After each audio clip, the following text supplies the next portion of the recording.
Hey everyone, today we are looking at the XM4 in Black Ops Cold War Zombies. Here are some of the base stats for the gun that you can find in the gunsmith. Let's get into some of these damage values. The XM4 has fairly low base damage for an AR, and in my testing, I have found that there isn't a need to worry about damage ranges for ARs because there are not that many lines of sight that stretch that far in D Machina. The base damage won't last you too long. It will be a 6-shot headshot at round 6. I'll be using 6-shot headshots for this review because the XM4 shoots roughly 12 rounds per second, making the time to kill for 6 headshots around 500 milliseconds. Moving over to the tier 2 damage with no pack-a-punch, we can see an increase of about 45%, which may seem good, but the gun will take 6 headshots to kill at round 10. Around round 6 to 8, you should be either getting the power on or getting a tier 3 damage upgrade from the armor station, so I don't think many people will have tier 2 damage for very long, so let's move on to tier 3 damage. Another pretty lame increase to damage, only a bump of about 42%, but this will be a 6-shot headshot until round 13. You should definitely have the power on and pack-a-punch created by this point. You or you and your team will have plenty of points by then.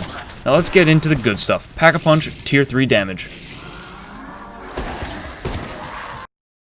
The first pack-a-punch at tier 3 damage has around a 107% damage increase. This also changes the name of the gun to Xenomatter 4000. This upgrade will help a lot with megatons and megaton bombers, along with being a 6-shot headshot until round 18. Having a weapon that's pack-a-punched and tier upgraded is almost a necessity at this point in the game. If you or you and your friends want to do an Easter egg or try an exfil without wonder weapons or a shotgun, you're going to need that pack-a-punch machine. Second pack Xenomatter 4000 at tier 3 damage has another huge damage increase of about 105%. This will be a 6-shot headshot until round 23 and should comfortably carry you through any megaton spawns in this time. You may have enough high-grade salvage by now to upgrade to tier 4 damage, and if you do have that salvage, I would definitely upgrade as soon as possible. In my testing though, even with full equipment and salvage drop attachments, I usually triple pack-a-punch before I have enough high-grade salvage to upgrade to tier 4. Speaking of triple pack-a-punch, here is a Xenomatter at triple pack tier 3. Not as big of an upgrade as the other pack-a-punches, which you will see is a trend with this gun in the next upgrades. It has a 6-shot headshot potential until round 27. You should most definitely have enough high-grade salvage by now for tier 4, unless you are using the salvage on self-revives and kill streaks. You should probably only go a round or 2 pack 3 tier 3 because the amount of zombies that spawn and the chance of high-grade salvage dropping is pretty high.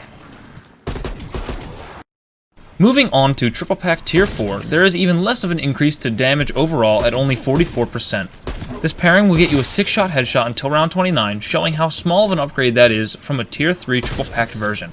This is the kind of output that really only allows players to have wonder weapons in late rounds because the base guns just do not do enough damage with these increases. The final form of the XM4 is the Xenomatter 4000 triple pack-a-punch and tier 5 damage upgraded. This only goes up 36% from the tier 4 damage XM4 and will get a 6-shot headshot up to round 32. If you get to round 40 and you hit the zombie's max health of 30,001, you will need just under 1 second to kill a zombie with the XM4. Alright, let's get into my suggested class setup for the XM4. The only reason I equip a sight is to unlock the other zombies' reticles. I use the flash guard to increase equipment drop rate. This is equipment like Semtex and Stim Shots along with other lethals and tacticals.